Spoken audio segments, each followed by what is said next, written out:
start with the basics. I will be watching a chat, and please let me know if you can hear me well. Actually, the chat disappeared somewhere. Okay, got it. So let me know if you can hear me well, and I will start with the introduction for everyone who is not that familiar with Surfer. I will say a few words about the company and about how it all started, but looking forward to see some comments first.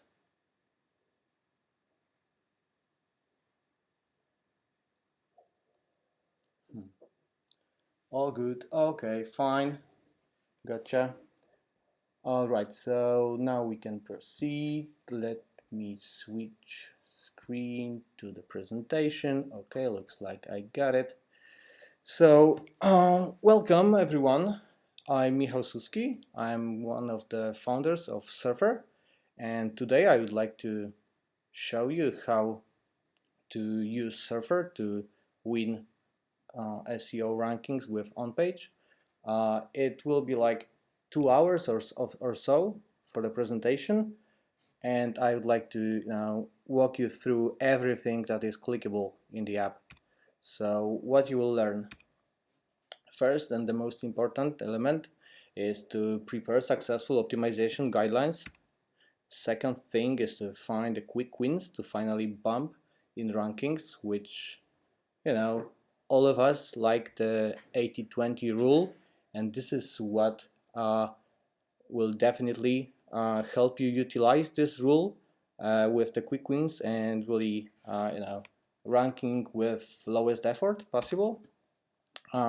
Third thing is fixing the content gap and building comprehensive pages. So basically, again, 80-20 rule, adding some missing terms and ranking higher. Fourth, understanding the correlation in SEO. We will have different use cases where correlation matter, where correlation is not that important. I will show you that on the real examples. And next, we will move to cooperating with the writers, which will be a flawless process for you with Surfer. And the last one is ranking more keywords with less content, and it will be related with the keyword research. And actually I have one more bullet point in here, which is researching backlinks opportunities quickly thanks to missing common backlinks feature available in Audit. Okay, so what's the agenda in here? We'll start with what the Surfer is and where does it come from. We'll go through all the features. We'll try optimizing pages with the Audit and SERP analyzer, using the charts, using recommendations from the audit. We'll also try to create some content guidelines for the writers, do keyword research, and some tips and tricks. And in the end, I will run a Q&A depending on how much time we'll spend in here. I plan to run the webinar for like 2 hours, but if we really need to extend it because of many questions, then no worries, I will try to answer as many as possible.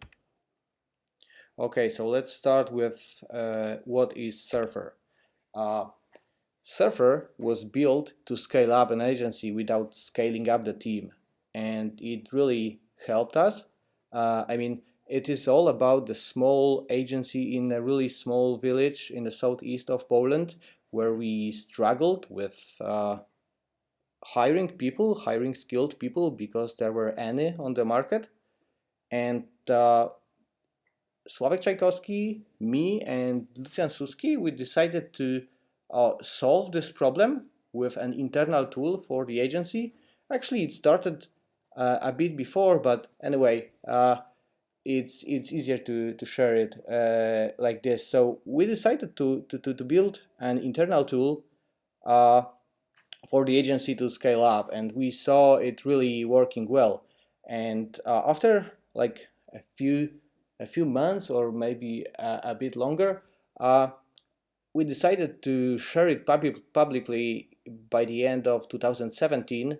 It was a beta version release, so it was like a year of working on Surfer for 3 of us as a side project, but in September 2018 we decided to dive into it completely, and yeah, since then we are spending like 100% of our time to all of you make better decisions based on the data, basically. And having all of the comments from all over the world, from the web, on Facebook, on the groups, wherever, where I can see people really benefiting from using Surfer, it's really, really rewarding for our work. So uh, basically, Surfer will help you waste no time on the guesswork. Basically, on page will have a guesswork completely removed since you start using it. Of course, it won't replace a skilled SEO behind, but definitely will speed up the processes, will bring a lot of quality stuff into the processes of doing on-page SEO, especially. Okay, so of course there is a learning curve in using Surfer. It is a complex tool. It is not easy to start, but surfing your website is easy if you know where to start. And I found really helpful for the users to walk them through before they start using the tool. And it was like 300 or 400 walkthroughs I did one-on-one with users, and I saw so many questions overlapping with like almost everyone asked for how we calculate the data, where those recommendations come from, should I include all the pages in the analysis, and this kind of stuff. So I decided with the team that we should scale up and answer more questions to more people in one video, which I will try to do right now. Okay, but before we start, you can win a month on the Pro plan by tweeting one cool thing about what you learned today and mentioning Surfer SEO in it, and within 24 hours we will draw the winner. So yeah, that's what you can win with attending this webinar. And after all, we will run a Q&A section with I have actually a Google Doc. Surfer people are gathering questions that you put in the chat all the time, so I will have access to all of them, and don't hesitate, ask anytime, and I will be able to go back to them later. But now let's move to the app. Okay, 1 second. Okay, you see all the stuff properly. And yeah, this is the basic view of Surfer when you sign in. This is the main dashboard you land on. It is a SERP analyzer dashboard. So let's start with the basics. Surfer has 3 main value propositions. Actually, 2 are the biggest, and there are 2 smaller value propositions. The first one is a SERP analyzer, which is a default setting, and it allows you to analyze the niche and optimize existing content based on data gathered from the competitors from your that are ranking for a chosen keyword in a specific localization. Of course, you can switch between the mobile and desktop. It will allow you to gather results and how the page looks like on a mobile or on desktop. You are also allowed to run a quick or full analysis, which is basically including or not including the Googlebot screenshot from every single page, and the last thing is to pick the localization. And the second value proposition is the content editor. The content editor tool is nothing else than preparing all the data in the way that the writer can consume it. So for you as an SEO, will be a big time saver while creating a brief and then while reviewing the brief. And for the writer, will be a big benefit to be able to inspire during the writing and knowing what's the process of optimization. So optimize while you write. That's the motto of the content editor. Third thing is the keyword research tool, and this is pretty cool because we have slightly different approach to the keyword research, and it is based on search rankings. Actually, it is based on SERPs, so I would say it is reverse engineering for SERPs. I will tell more about it later, but as a spoiler, I will tell you that it is really cool for detailed clustering of keywords. And the last thing that I'd like to mention is that Surfer offers also backlinks analysis. We built our own crawler with, again, different approach to crawling backlinks because it is not crawling the domains following internal links. It is a crawler for search results. So if a page is ranking on a keyword on 100 position, up to 100 position, then we will crawl it. We will find backlinks on the page, and we will tell you how many quality backlinks do you have. The thing that I have to mention right now is that it is still missing the United States crawl, which will happen early 2020, so you will be able to benefit even more. Right now it's still pretty useful because the most powerful pages rank for the UK and Australia, Canada, and so on, so they will be there, but in terms of the local pages, then we will have some issues. But treat the backlinks analyzer and the keyword research as additions to SERP analyzer and content editor, which are the biggest benefits. Okay, now let's move to a specific example on the SERP analyzer, and let's go through all the features you will see on the screen.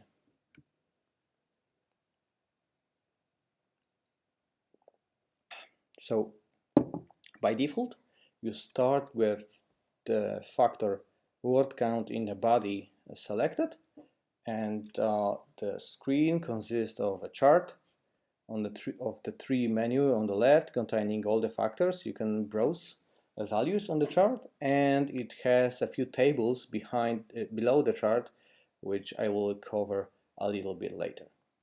So Surfer provides over 500 ranking factors, which are the combinations of those on the left, so the body as a segment, the paragraphs as a segment, and use of keywords, use of specific words, partial keywords, its density, number of words, number of characters, within anchors, including anchors, actually excluding and including anchors. So in total, it is like, I would say it's like 500 factors available.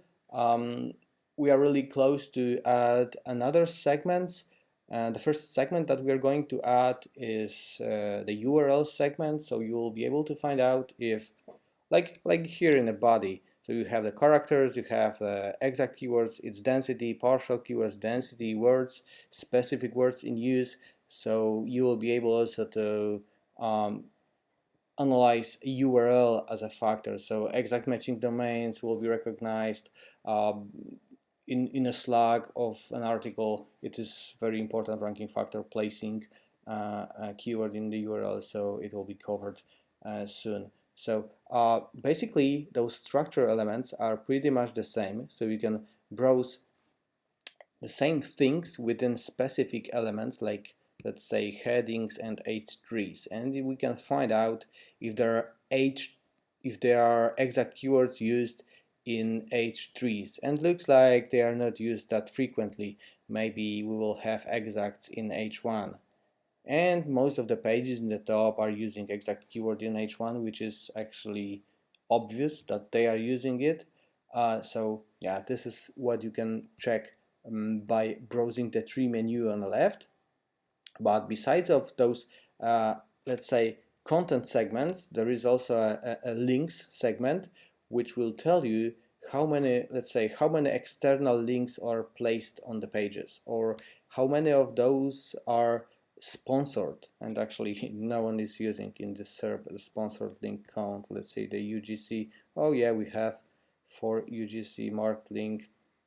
We have 2 links of this type in here. So based on that, you can, let's say, figure out if the page structure is big, like to how many pages it is internally linking.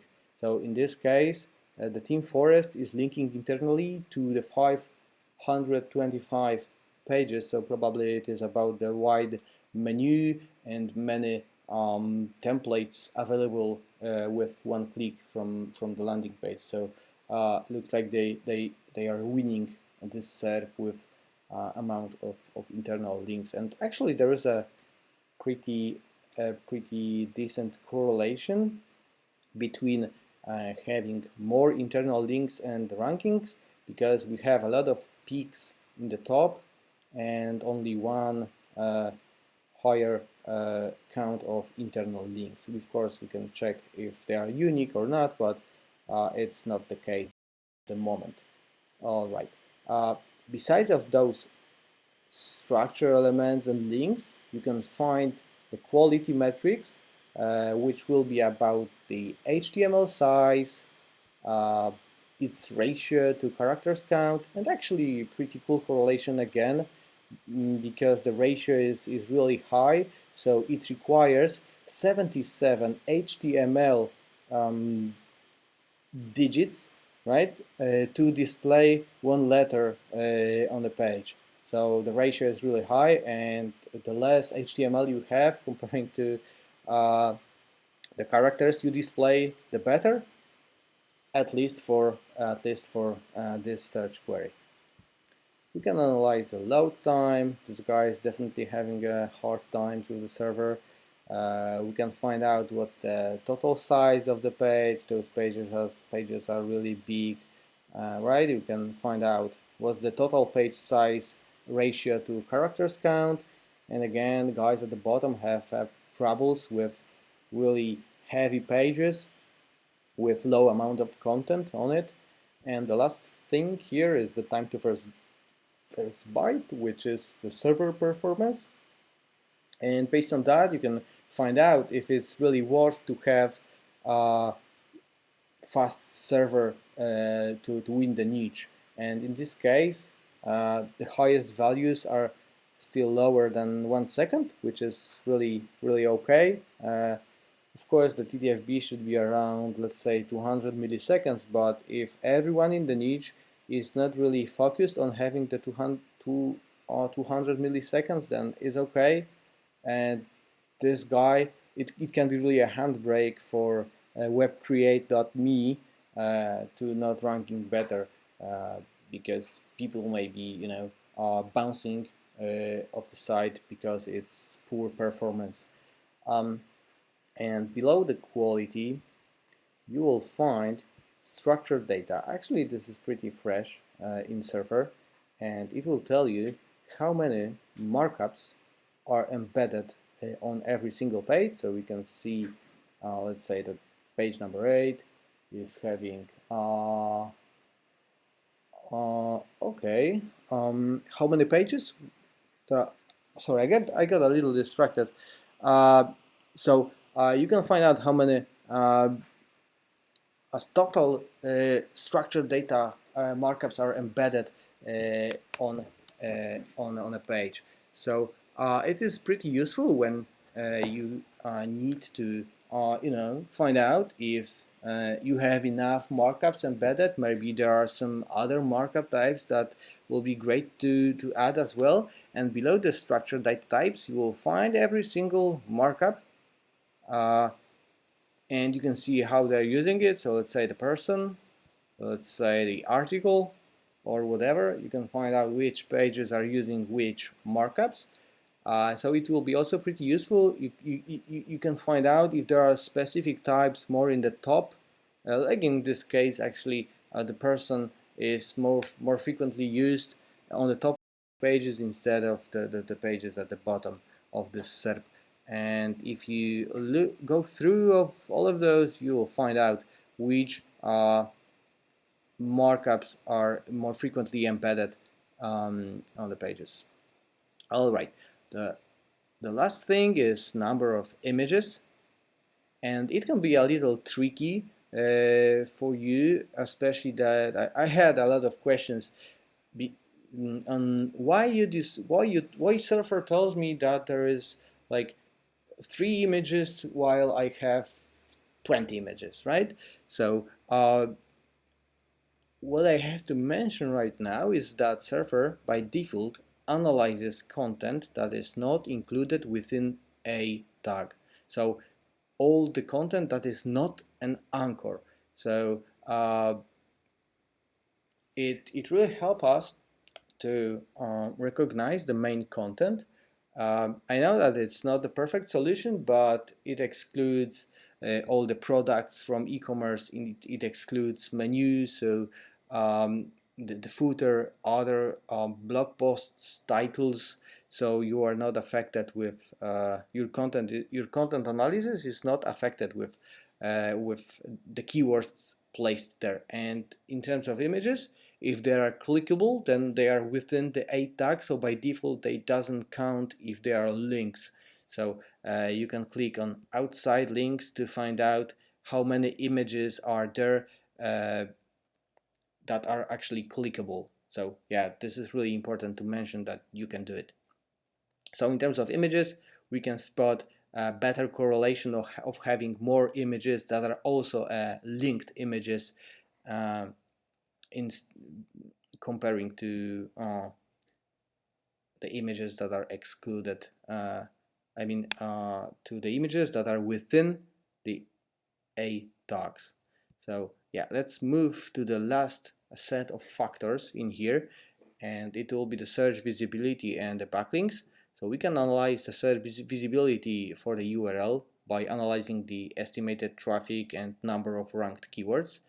And of course, for the URL, if this is the main focus keyword, you will see the strong correlation, except this guy, WP Astra. Okay, so the home page is ranking, and this is why we see so many ranked keywords for this page, while there are specific pages for the fastest themes. So this is why they rank on less keywords than WP Astra and optimizer wp.com. So it's pretty obvious.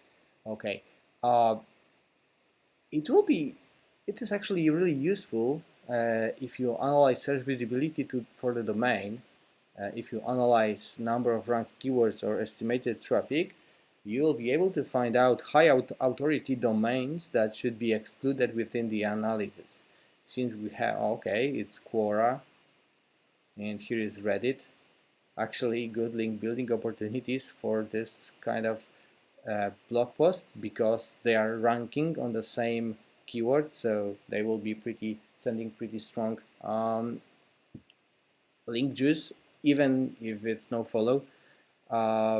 They are strong because they are ranking for the keyword you target, so good link opportunities. But in terms of excluding pages, if we see here pages that are really high peaks in the results, then you should exclude them because they are ranking not thanks to the great on page, rather thanks to the great domain, great authority. Of course, it is estimated traffic, so you cannot treat it as like it is not exactly the traffic that you will find in Google Search Console, of course, but it is more than enough to spot the high authority pages like the Quora, and I can exclude, and like the Reddit. And looks like I just found another, which is HubSpot. So definitely I have high authority site, and now we see that they are pretty similar because we have 44,000 traffic, 100,000, 160. So yeah, they are not that big. But if I would like to optimize for a blog post, I would rather exclude even those and stick to the smallest pages that are winning the SERP without the authority. Like this guy would be removed, this guy as well, this guy as well, and those two definitely, Team Forest, as the leaders in the niche, let's say. So if we exclude that many pages, then the SERP is properly set up, but I will move to it a little later because yeah, we need to stick to the schedule. Okay, so the green bars next to every single factor. Um, this is the Pearson's correlation. Okay, we calculated for all the bubbles appearing on the chart, and if there is a correlation between values and position in search results, we'll tell you that there is a correlation or not. Of course, correlation is not causation, and you have to be aware that even if something correlates, then it doesn't mean that it will be, you know, the holy grail of the SERP. But if it does correlate, then it is pretty strong signal to take care of it, because the Pearson's correlation is really like, it's strict and it does not give you the false positive. So if there is a correlation, it definitely is a correlation. And if you see the green bars, or maybe even yellow, as you can see here, there's a pretty strong correlation between having more partial keywords within the content and rankings. And what I would do in this case, I would try to place myself closer to the pages that are ranking on the top 3 positions. I would eyeball it and go with, let's say, 600 partials in the article, and then match the length to keep the proper density. But yeah, this is something for a little later. Right now we should move. Okay, so the correlation stuff. I will include all the pages back again to show you how outliers can ruin your correlation analysis. As you can see here, the correlation dropped because I included all the pages that I excluded previously, so those high authority pages and the others. And looks like there is no correlation for partial keywords, or for the length, no correlation. But hey, there is a correlation if I eyeball it in a segment. So you see an outlier, which is the kinsta.com. They wrote a blog post in 27,000 words, which is pretty ruining the correlation because it is a strong outlier in the bottom. So what will happen if I exclude this page? It will turn out that, okay, now I have really strong correlation.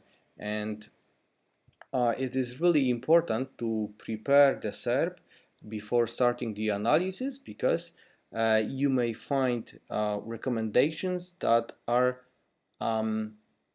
like the false negatives. So it is really a good idea to groom the results out of outliers, and based on the data that is prepared for the analysis, actually run the analysis and start optimizing and start doing some changes to your page. If you don't do it, you may end up with doing an on-page based on pages that are not ranking high because of on-page. So yeah, but more on excluding pages a little bit later. Now I would like to show you what those buttons do. So this thing basically will filter out pages including some specific term in the URL. I can add theme, let's say, and you will see that almost everyone is using theme.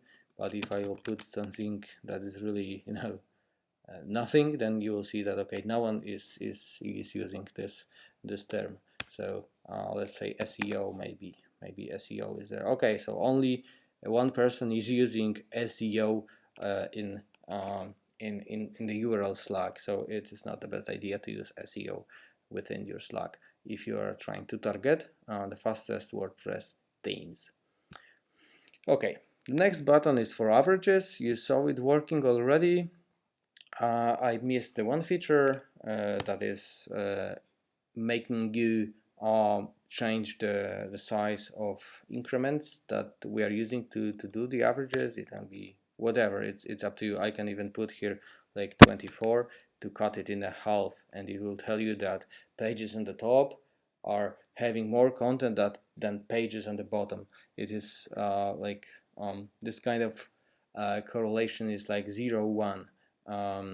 So yeah, you can do it even this way. It's up to you. By default, it's set to 10 to show you kind of a balanced view between no averages and really wide segments.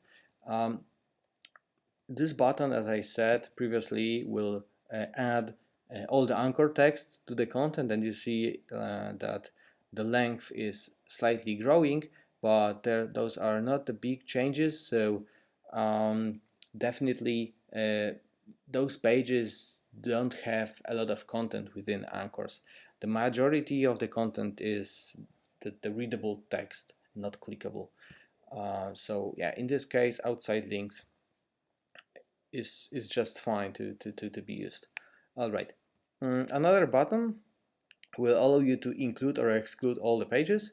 So for example, I would like to compare only to the top 5. Okay, so I click exclude all and scroll a little, highlight 5 pages, and now I can compare to the top 5. It is pretty useful if you're sure that, okay, I want only them, and then you highlight your page on the chart and compare to the specific set of competitors. It's fine to do it this way, and it is just a shortcut for you, so you don't have to click on every single icon to get only the top 5 on the chart. Okay, next you can do the export. So if you'd like to dive into the data in Excel sheets, maybe you'd like to write some macros, maybe some scripts, you are allowed to export all the factors that we have on the left for all the URLs, and it will be like the complete export. If you turn on the averages, it will export the average values. If you turn them off, it will export for every single URL, and the export selected will export you factors that you select. So we can, let's say, go with the words, exact keywords, and maybe exact keyword in title, right? So you can export this set of keywords and then play with it. Okay, next thing is the tabs below the chart.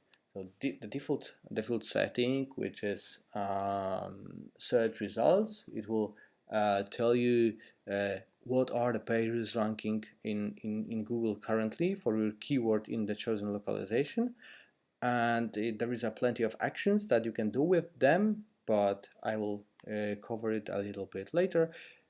This is the most important place where you will start your analysis, and yeah, those actions will be, or actually I will go through them right now. So what you can do with those URLs, so basically we display the URL that is ranking, we display the title that is displayed in Google, and the description that is displayed in Google. It can be changed by Google or cut, like in this situation. So you can click on the A icon here to get the title that is within the source code, to get description, and what's even cooler, you can get the article structure with the headings in the chronological order. This is the most recent update we did, and it was purely a client's request, and I think that it was really a great idea, because by that you can find out how those pages are structured. You can move to other results. And yeah, it is really helpful to inspire yourself within to inspire for writing just better headings, to understand the structure of currently ranking pages better. So this is the A icon. Next thing, it's a little mysterious, but it's an official icon of the schema. So you can spy your competitors by just hovering on the result, and you will see which structured data types are embedded. In this case, we have no structured data found, so you can spy top ranking competitors and find out what types are there. Another icon is really a quick action. So you find yourself, click on it, and you will see your page level as a horizontal line with the value on the left side if it's purple factor, and with the value on the right side if it's orange factor. It is like partial keywords, 246 partial keywords. Okay, so that's it. And actually, it is cool to mention that number of partial keywords correspond to number of words. Basically, it means that the partial keywords density is pretty stable in those results. So if page have more content, that it has more partial keywords, which let's take a look. Okay, partial keywords density, and it's pretty stable. Like they are close to each other, almost. Comparing to the count, which is really bumpy, then the density is much more steady, except maybe those two guys. But in general, it is pretty steady. Okay, let's go back to answering those elements. So you have a screenshot, but actually I run the quick analysis. So let me switch to something else, maybe to barbecue ribs. It's a tasty keyword, and it's a full analysis. Now it's a quick analysis. Why? I thought it will be full. So let's find something that is full. Do not waste. God, only quicks. Okay, let's go to those barbecue ribs and rerun it. Okay, so I have to refresh the query to show you how the screenshot look like. In general, we visit page and render it, take top 10 100 pixels and make a screenshot. So it is a bit more convenient to do it this way than in the Google Search Console, because you have more or less the full preview. Why is not analyzing? So you guys are using it heavily right now. Any full query? Actually, I am not using. Okay, I see something. It's a Polish query, but it doesn't matter. Actually, to show you, let's take maybe this one. So it basically renders your page and shows you how it looks like. If there are any missing elements, you can spot it and fix it. So yeah, this is the Googlebot screenshot. Okay, barbecue ribs are almost done, so maybe we can wait for it.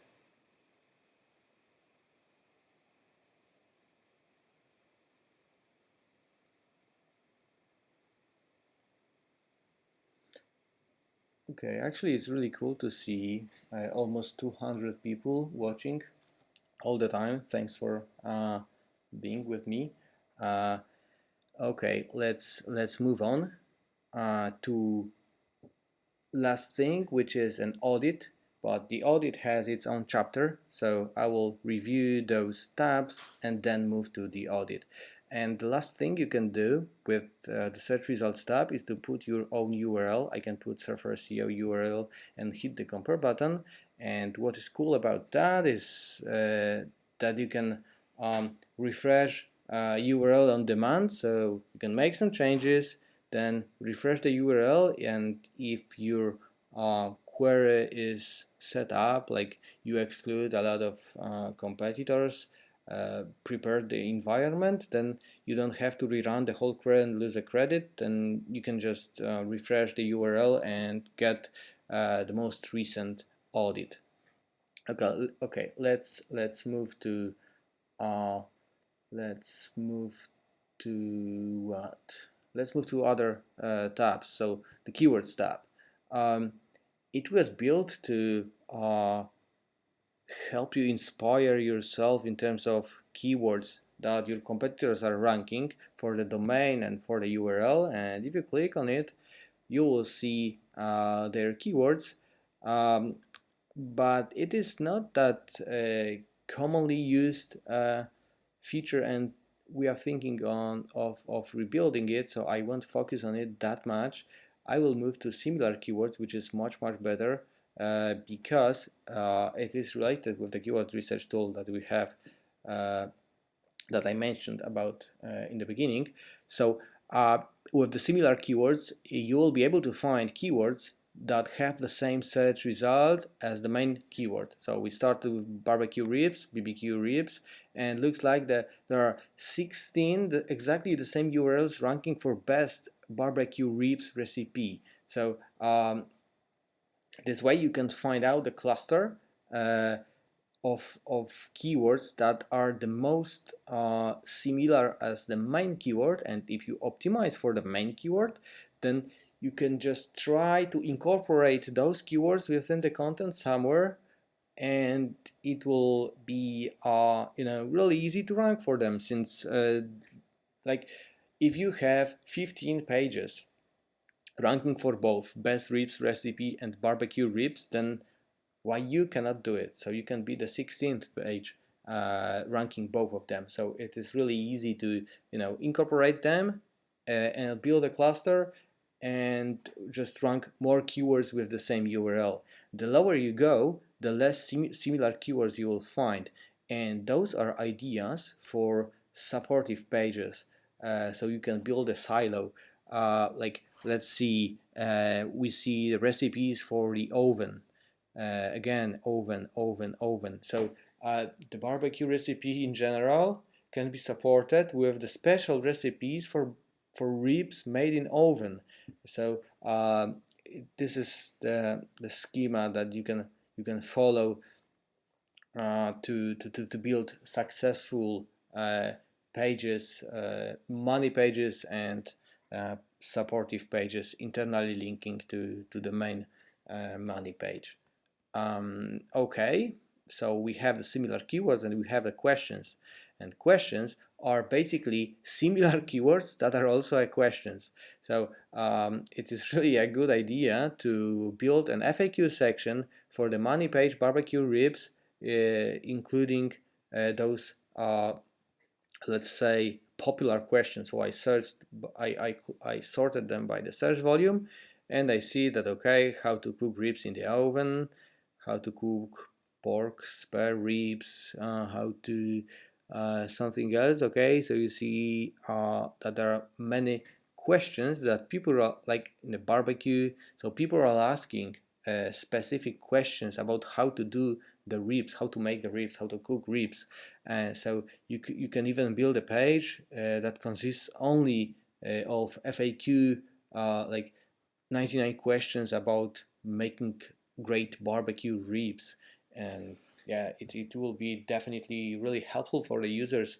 And yeah, I feel like it will be also a really good idea to rank all of those questions within the monster content if it's deserved by the users. So yeah, really cool idea for building the FAQ. Next, you will find the popular words and popular phrases, and those are similar to each other, but first one is about words and the second one is about the phrases, and it is pretty similar to what SEO Quake does, but you have the whole set of terms in one place. So as you can see here, the most frequently used word on those top ranking pages is ribs on top everywhere, except one page, so it is definitely a good idea to have the most frequently used term reps. Okay, so we have it covered. Then let's move to the common words and common phrases. That was actually the first thing that helped us reduce the content gap on the pages, because we were highlighting the common words and common phrases that you are missing, which is really powerful feature, and it evolved into the true density, which I will show you in the audit. But basically what common phrases does is that it takes phrases that are used commonly. So 9 out of 10 top 10 ranking pages were using barbecue sauce, 8 out of 10 used brown sugar, 7 out of 10 used barbecue ribs. So based on that, you can find out what are the commonly used phrases and just use them within the content. And when we crossed the popular words and common words and popular phrases and common phrases, it turned out that it is a great idea to cross them, and we build the prominent words and phrases, which are actually a source for the true density that you see in audit. So you get all the words with their frequency, density, and number of times that they appear within the content, as well for the phrases. You can export it, copy it, or do whatever you want, but right now it's obsolete because you can use the audit or the content editor. I just wanted to show you that there is a data available, so you can follow where does it come from. Last thing in here is a common backlinks. This is also really cool. I like it because it gives me instantly the link intersection for the top 20 pages ranking for this keyword. So basically I get the domains that are commonly linking to my competitors. So let's say this specialityproduce.com. It is linking to 19 competitors. You see who is linked, where is the link placed, and how much traffic the subpage generates. So you can find out who has the best backlink, and you have a list of pages that you can instantly try to pitch and do a niche edit or whatever. It will be definitely not harmful to your page because the competitors are having the links there. So it is really a great idea to start with it, building your backlinks profile in a safe way. And what's cool about that you can find niches where we find, even without the US database, we find enormous amount of domains that are commonly linking to competitors. It's all about the food, as you can see here, or maybe some blog posts, but in general I can spot a lot of foodie pages like chocolate something, right? And we have 7 competitors linked, and the Food Network's taste of something, taste of home actually. So you can export the whole list. It is actually, I think it's limited to 1000. So you can export the list, ask your VA to acquire those backlinks, and you are good to go with on-page, definitely. So really easy and convenient way to acquire, to do the research for the opportunities. Okay, so now let's move to, let me take a bit of water.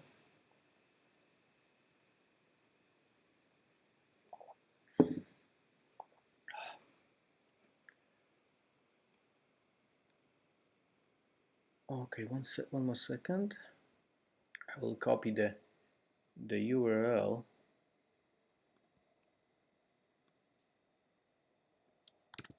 And put it here.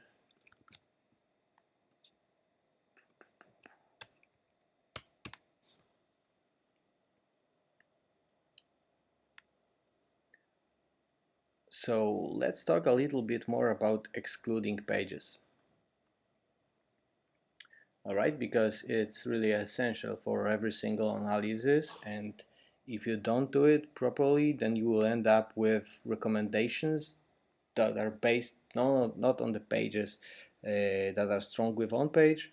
You will compare yourself to pages that are really different type.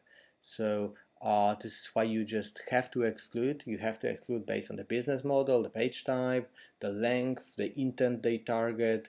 So this is pretty basic. And how to exclude? It's really easy.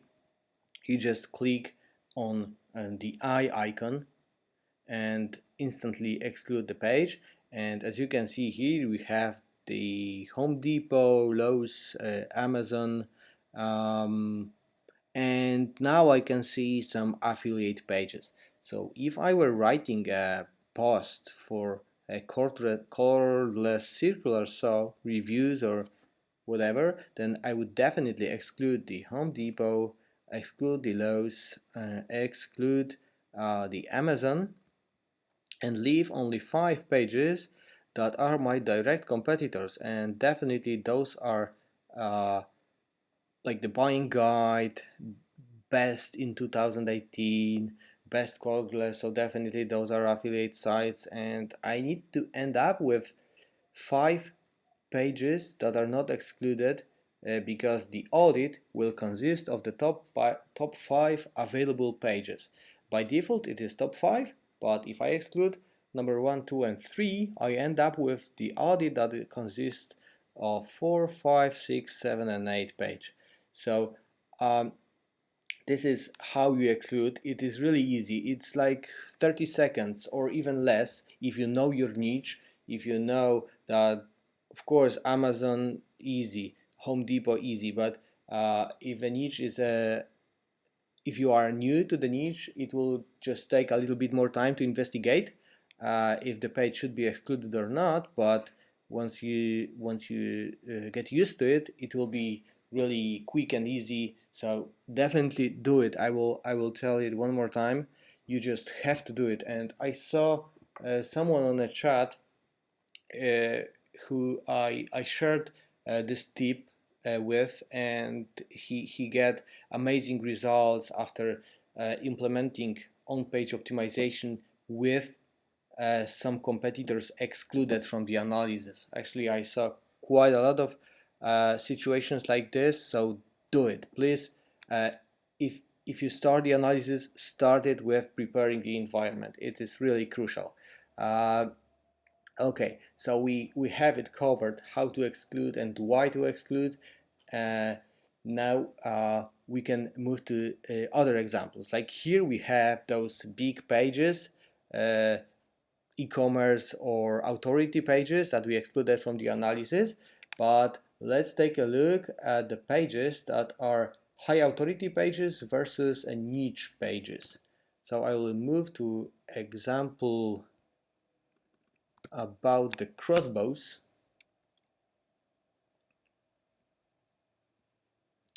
And as you can see, number 1 is Wikipedia, right? So all the other are about the hunting crossbows, either selling or affiliating. But if you start the analysis with Wikipedia on top, then your audit will be based, of course it will be based on the top 5, but there will be a Wikipedia changing drastically the use of keywords. So definitely excluding them, and we are ready to go. I have another example on those this type of excluding pages. We will spend like 3 or 4 minutes more on excluding because it is really crucial to do it properly. So we can do it this way. Let's say we don't know the niche and we just want to have the pages that are direct competitors within our range. So I will turn on search visibility for the domain and put, let's say, number of ranked keywords to spot pages that are ranking for so many keywords. And what is there? Of course, Wikipedia, excluding. Another one, CNET, excluding. What's there? Amazon, of course, excluding. Again, excluding. And okay, Forbes. So you see how easy it is to groom WikiHow, of course. So all the peaks, New York Times. So all the peaks, we are excluding all the peaks, and we end up with a set of results that is much easier to analyze. And now we are left with 1, 2, 3 higher authority pages, and number 2, number 5, 6, 8, and 10 that are definitely smaller authority. So in this case, I would also exclude number 1, number 7, and number 9 to end up with pages that are weakest authority. So I'm pretty sure that they are ranking because of content, not because of the authority. And doing it this way will help you compare to the right pages, and this is really important. Now let's move to really simple example. I just have to go through it because I want you to do it every time you start the analysis. You will thank me later, but let's go through it.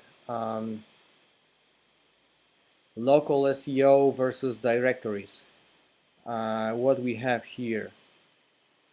Electricians in London, definitely it's a list, so excluding. Oh, actually not. It's not. But check a trade, definitely it's a review. Rated people, another review. Okay, London electricians, local, Gumtree, directory. Again, electrician.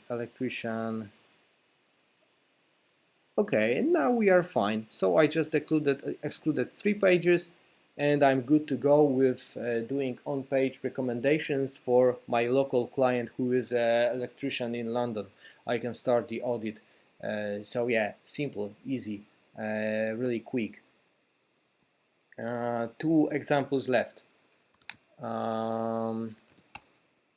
Another one is about short answer and the skyscrapers. So I just want to show you that, like in this situation, we have number 1, number 2 shorter articles, then we have much longer one, another really big one, and number 9 another big one from Robbie Richards.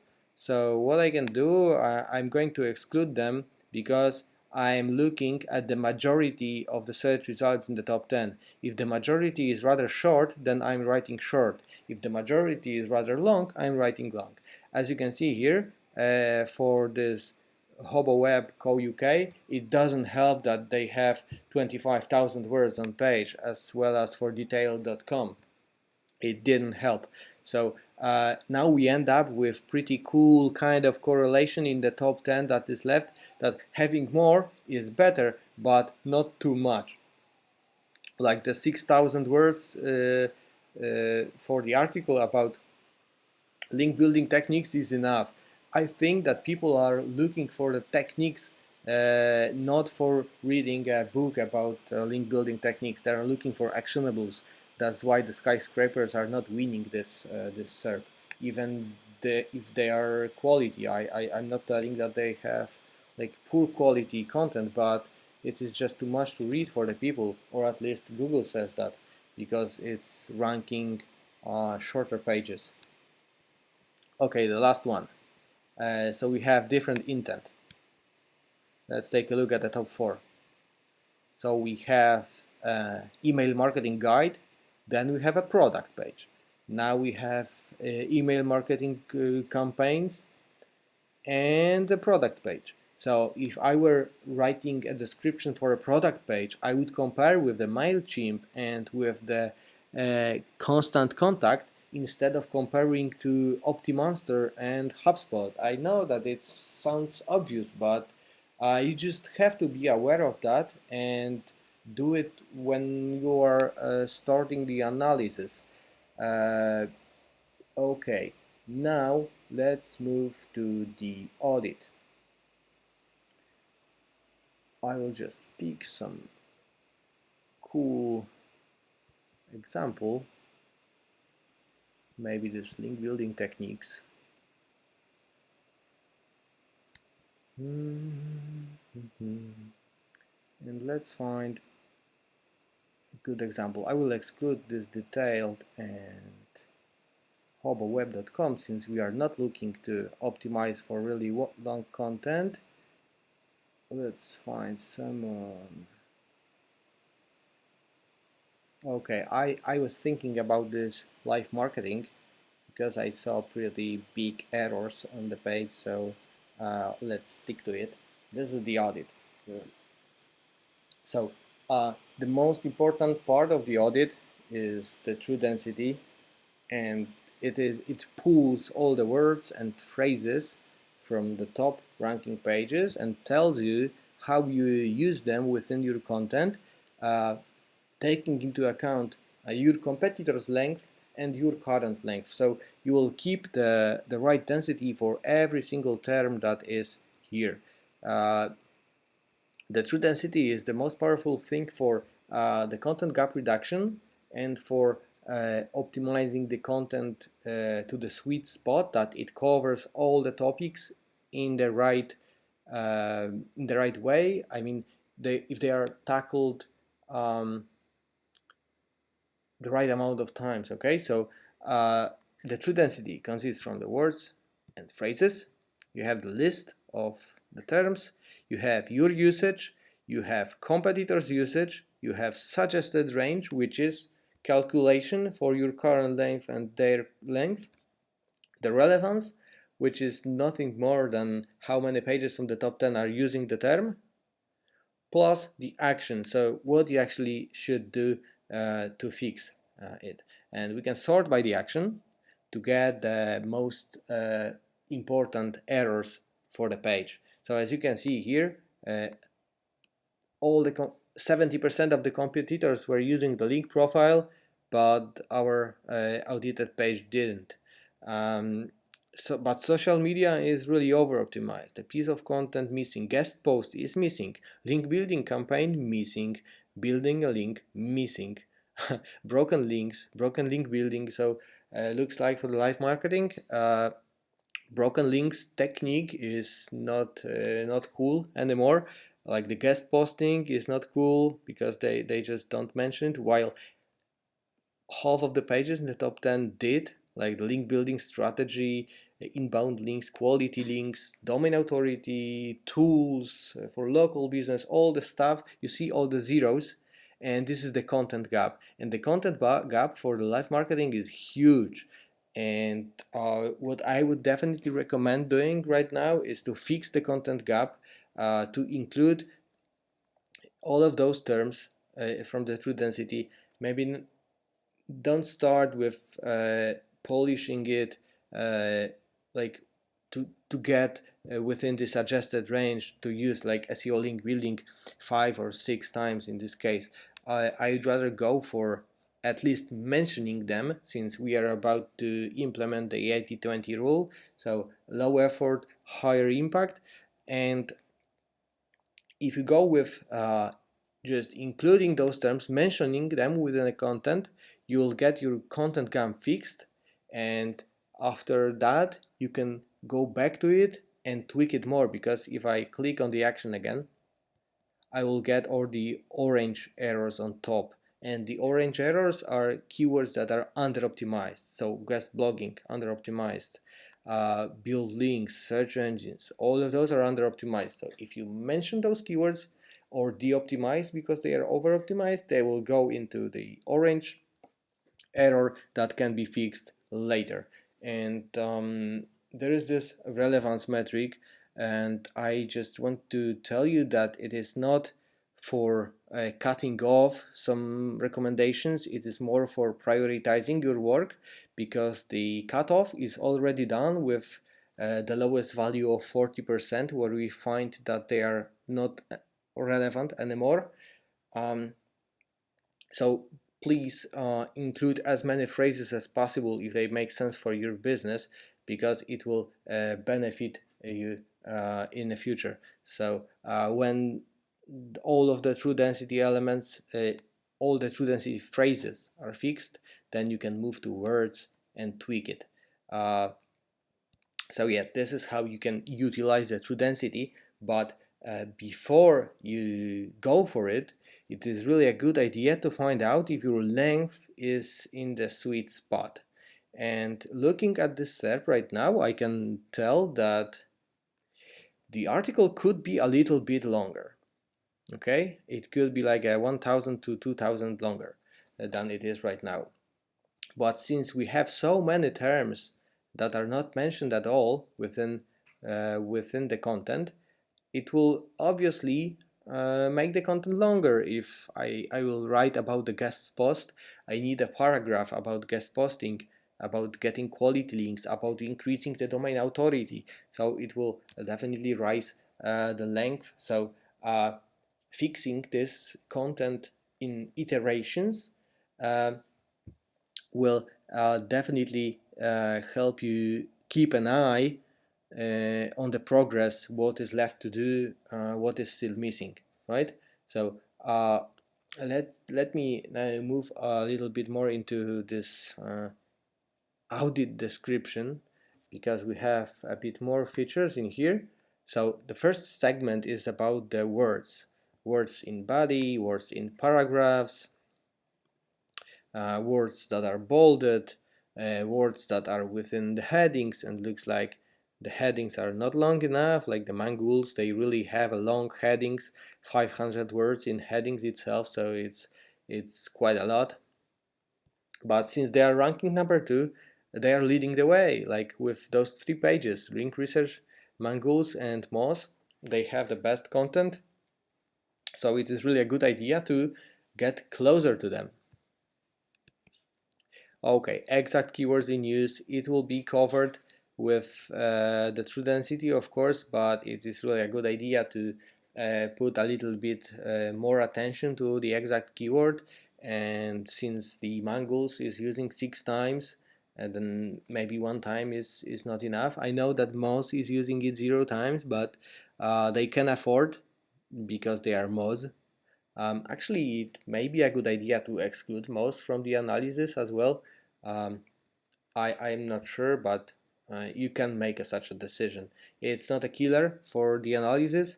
I mean, it can be done, but it's not that easy to decide right away.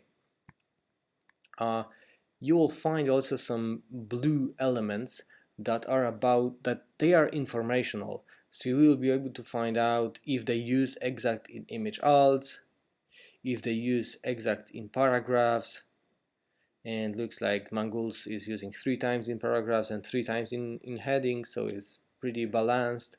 But what's the most important is the use of exact keyword in H1 and in title. Those are really obvious elements, but hey, look, it is missing for our page that we are optimizing. So maybe it's a good idea to include it if it's a main focus keyword for the page. If it's not, then it's fine. It may be link building tips instead of link building techniques, then I'm okay with that. But if so, then we should analyze link building tips instead of link building techniques. Okay, partial keywords. It will be mostly fixed by the true density, but let me quickly tell you what the partial keywords are. So they are the words that start with the same 3 letters as any word from the query. So every lin, every bui and tec words that starts with it, like a tag, then they will be counted as a partials. And looks like there's a little bit of room to optimize it more, to staff a little bit more keywords, since number 1 have more, number 5 more, and number 7 twice as many. So it is safe because they are still ranking high. They are ranking 7, so they are definitely not penalized because of using so many partial keywords. So it is, you are free to use at least the same amount as they are. And similar as for the exact keywords, you can spot the placing, like the paragraphs. You can compare where they put those keywords, so you can find out if they are in paragraphs, if they are in headings, let's say supplementary headings. And as you can see here, link research tools with Moz and OptiMonster, they are really stuffing in headings, while the live marketing is not.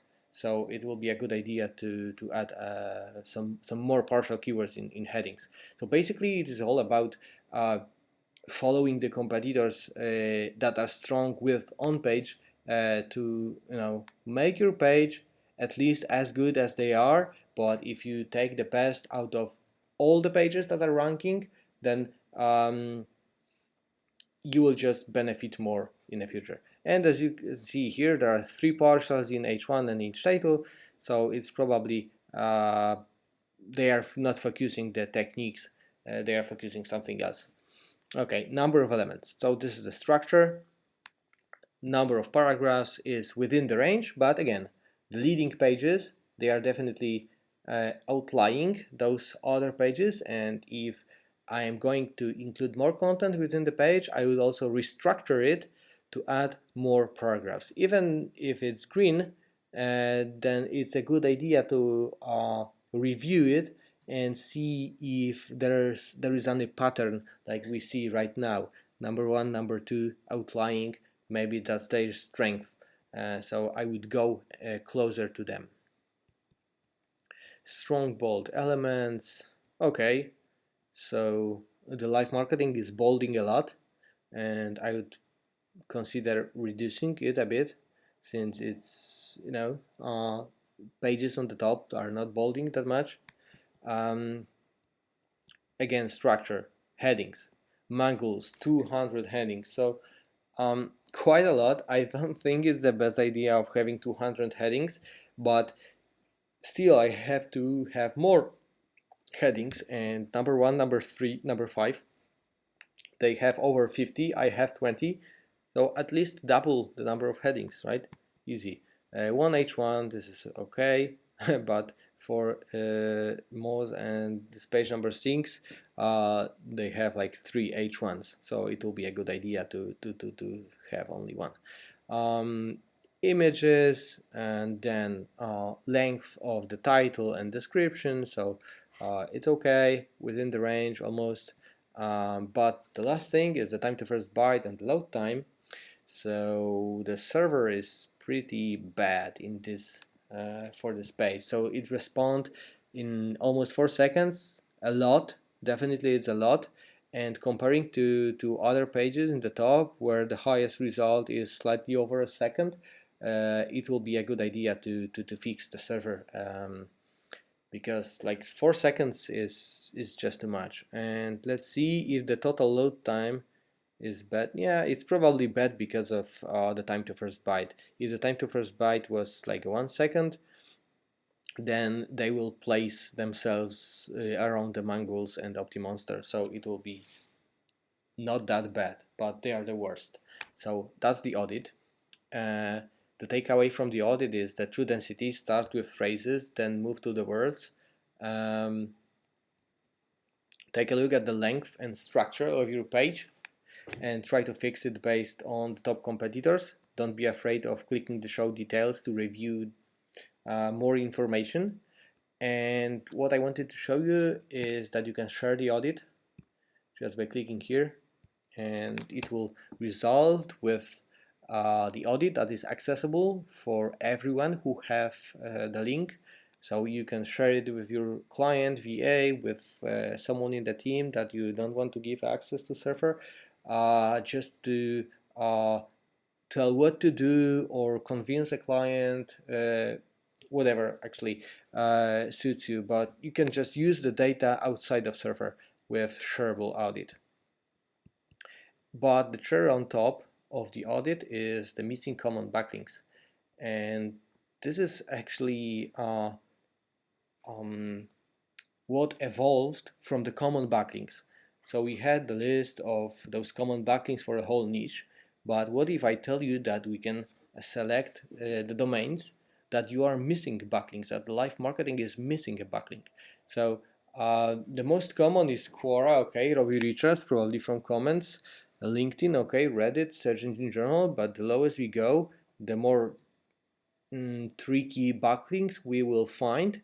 Like the more pages are commonly linked, then the easier link is to acquire. But if we go lower, we will find some harder backlinks. Like let's see something hard.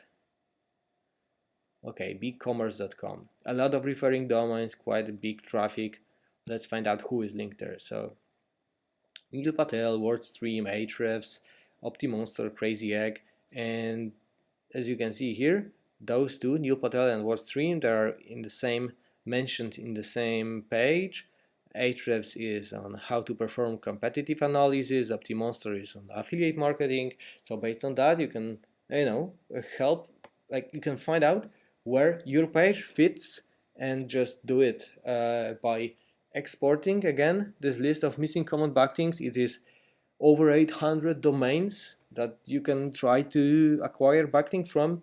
So it will be a lot of work for the VA or for the link builder or even for yourself. It will be just a lot of work to acquire at least 10% of those. So basically the research is done and you can just proceed with the list and start acquiring. All right. We have the audit done.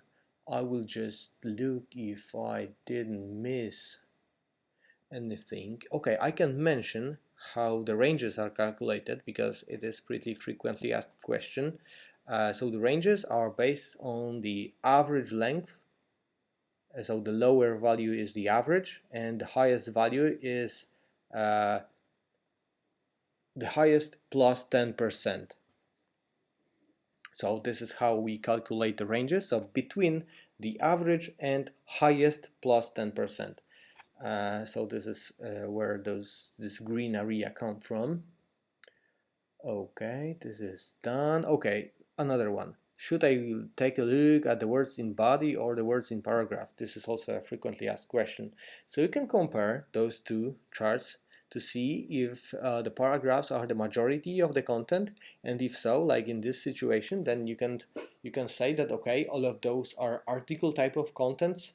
So you can analyze the I would rather compare to the whole body, since comments are also user-generated content and they are counted to the analysis, and I would stick to the whole body. But if there are similar values for the body and paragraphs, you can also rely on the paragraphs and it will be just fine. It will just mean that the paragraphs are the majority of the content.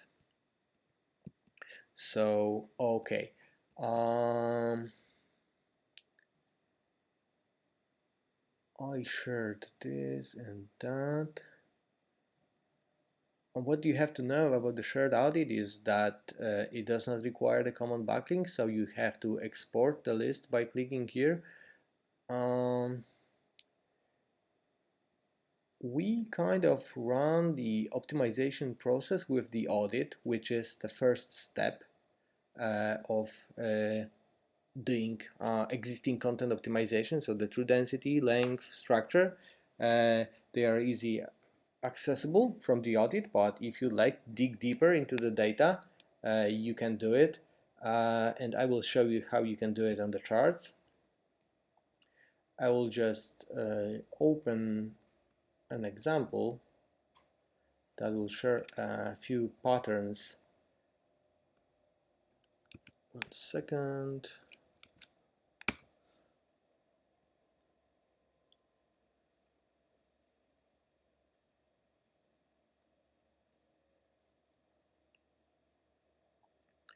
Okay, so we have this wealthy affiliate review, and let's find some weird elements. So basically you have to go through those factors on the left, those that are correlating or not. You may find some factors, even if they don't correlate, they will be important, like exact keyword in title. Almost everyone have exact keyword in title while the correlation is 0 because it's almost a straight line, right? But you should go through as many of those and find places where you are off. So let's take a look at image alt and exact keywords. So you see number 18, they use 29 wealthy affiliate review image alt. So this is definitely over optimized page and it can be penalized. I mean, if it's not penalized, then I am surprised. So if I was optimizing this page, which is okay, so the domain is long to pronounce, but anyway, if I was optimizing it, then I would definitely start with reducing the exact keywords. So another element, let's say, because I have pretty cool examples in here, so number of bolded words, number of bolded elements. So every time you have bold or strong in the code, then it will be a bolded element. So as you can see here, 400 bolded elements. It's quite a lot. This guy, and this guy, they are outliers, and definitely it's not a good situation. Like if you go through the segments and you see something like this, you on the top with the horizontal line, then definitely fix it. You should always be looking for the values that are closer to the top pages. Another one, let's take a look at the query words. And as you can see, in this case, they are really spammy with affiliate word in bolds. Again, with the wealthy. So if you see yourself in this situation, if you are the spike, then you have to fix it right away. Right away, definitely. And now we will be talking about how to pick the right density. I will take another example.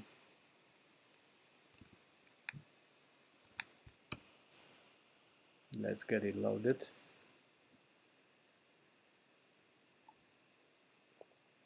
Latex mattress.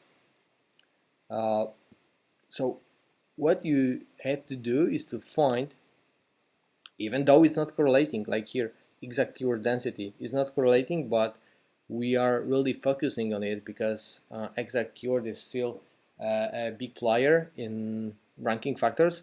So what we're gonna do is we are going to find highest but not penalized exact keyword density in body.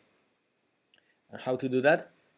You just have to go between the highest and the second highest density in the top 10.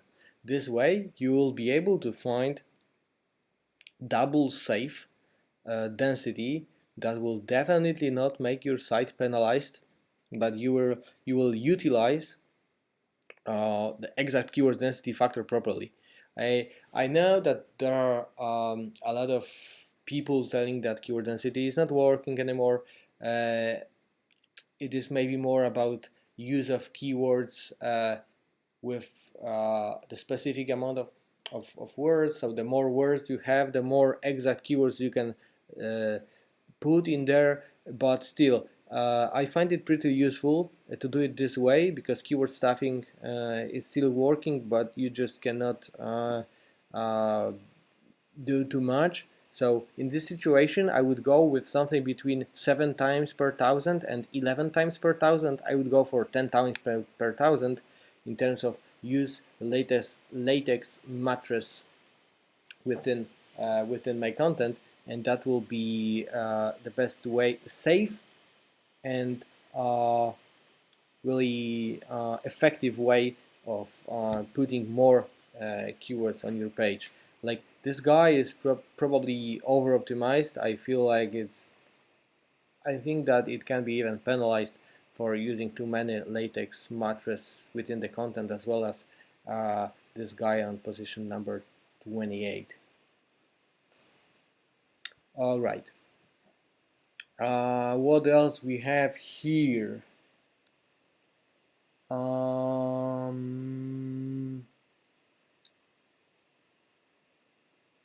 All right, let's take a look maybe at the placement of those exact keywords, because since we know that there is a rule of having 10 times per thousand in the whole body, but it is still important to find out where we should use those keywords. So in this situation, number 6, that was actually the highest density. They are using it 23 times in the paragraphs, which is a lot. It is even the highest value in the top in the whole SERP. So it looks like it is safe if you use enough content in paragraphs.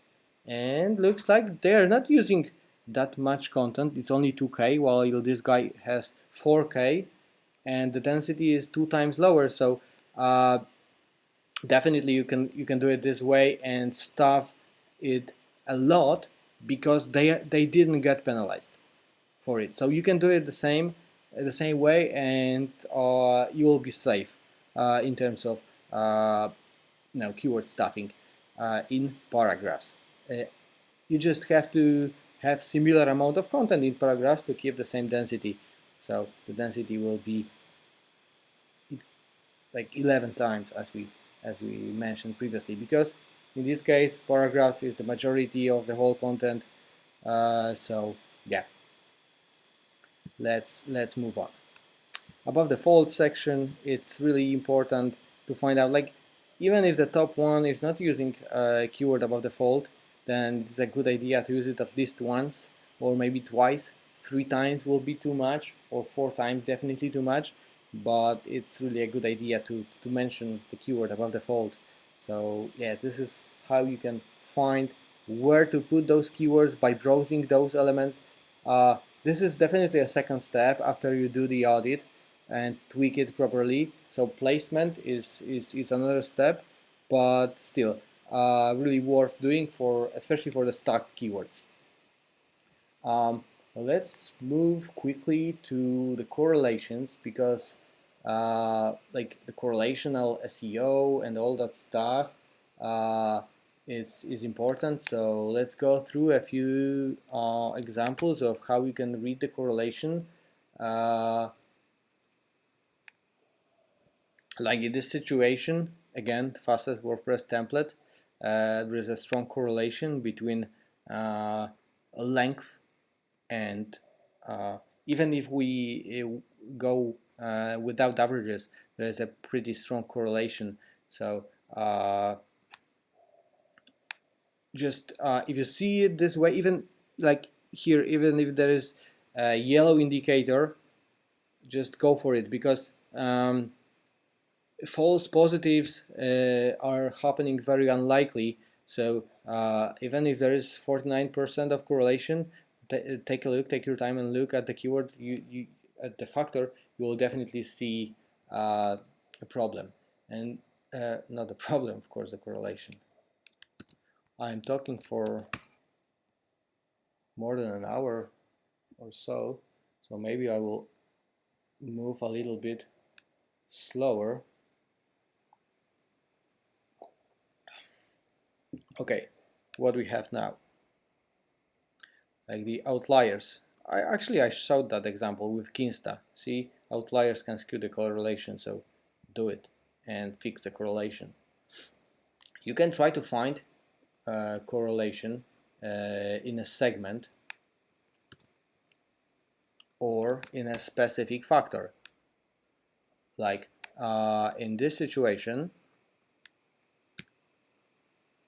partial keywords density does not correlate at all, but when we take a look at the partial keywords in total, it looks like they are correlating, and I'm pretty sure that it will be close to the length. So as you can see here, I mentioned it a few minutes ago, the more content you have, the more keywords you are allowed to use, and it is going really close to each other in this case. So this way you are able to find really strong bonds between length and partial keywords in use. And actually, length and partial keywords in use will, like, if they are going close to each other, they will end up with really density on the same level, but they together they correlate a lot.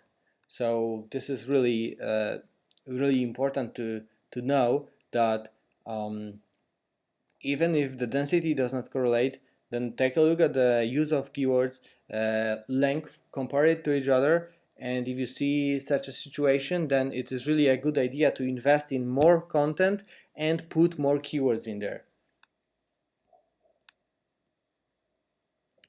Okay, you can look for the correlations in segments.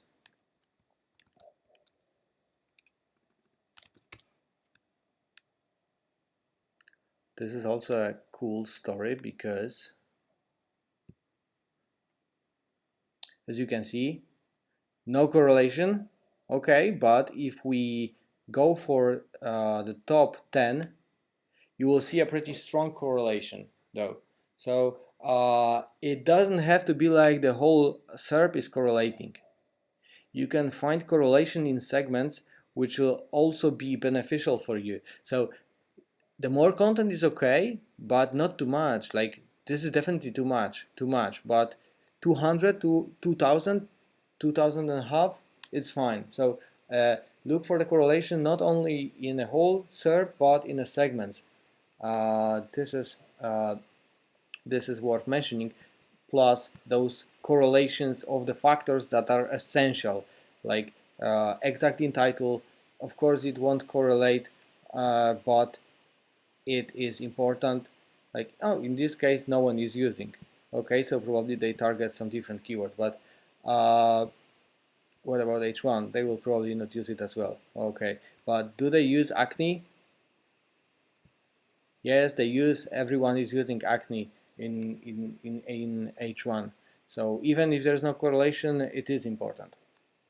Okay, the takeaway from the SERP analyzer is that you have to make sure that you are not an outlier for any of those factors correlating or important.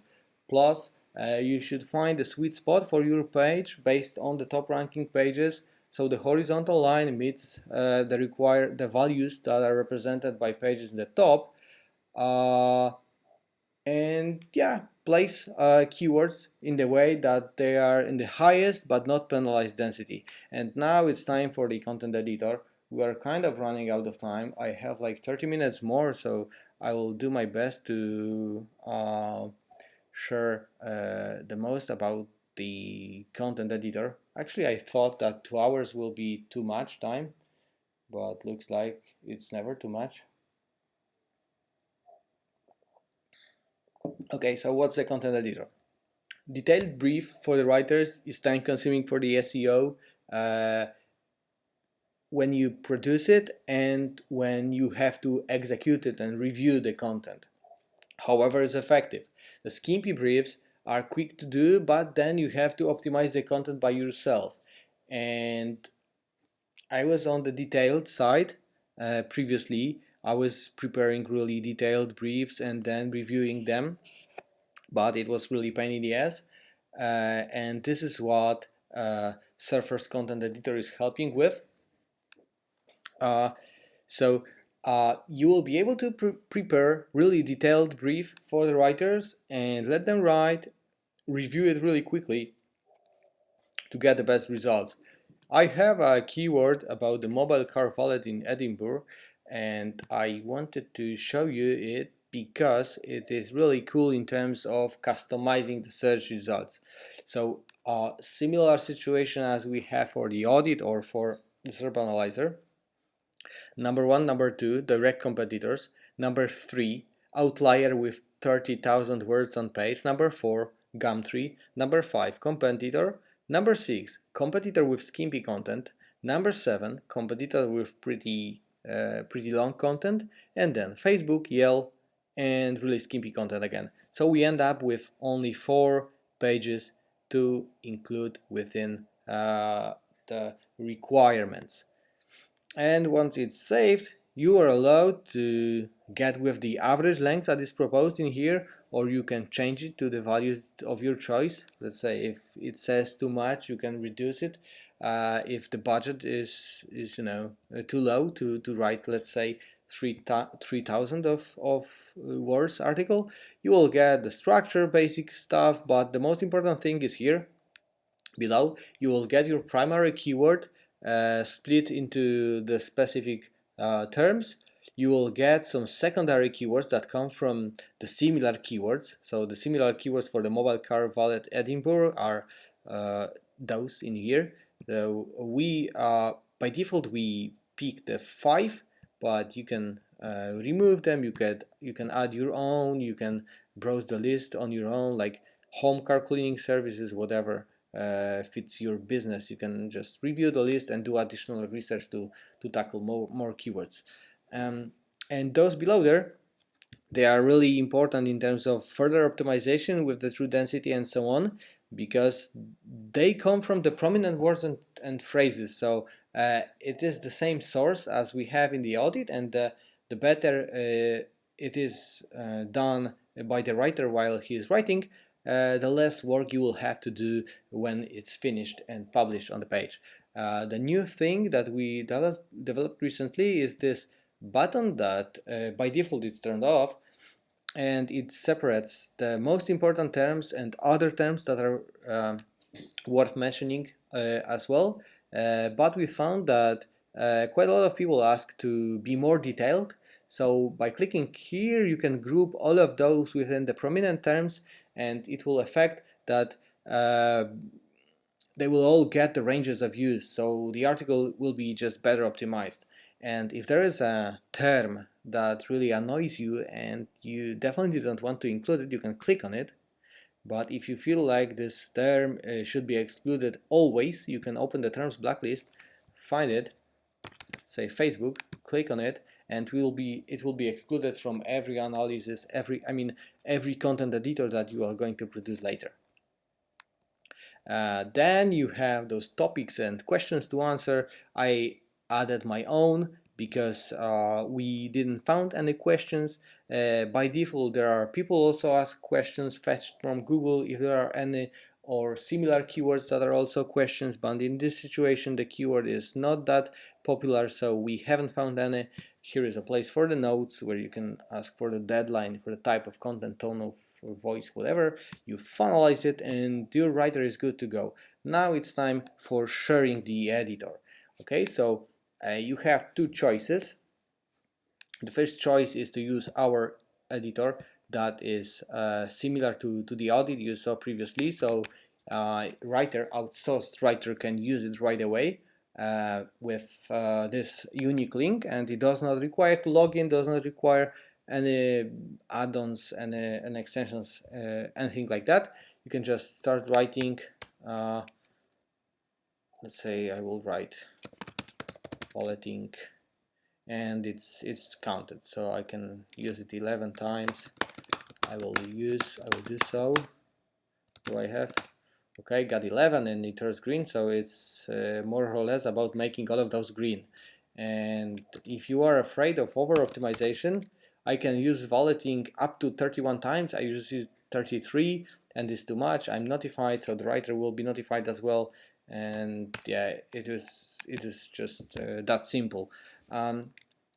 What is worth mentioning that it is synchronized between this editor and this editor, so you are able to outsource your orders really easy just with sharing the link.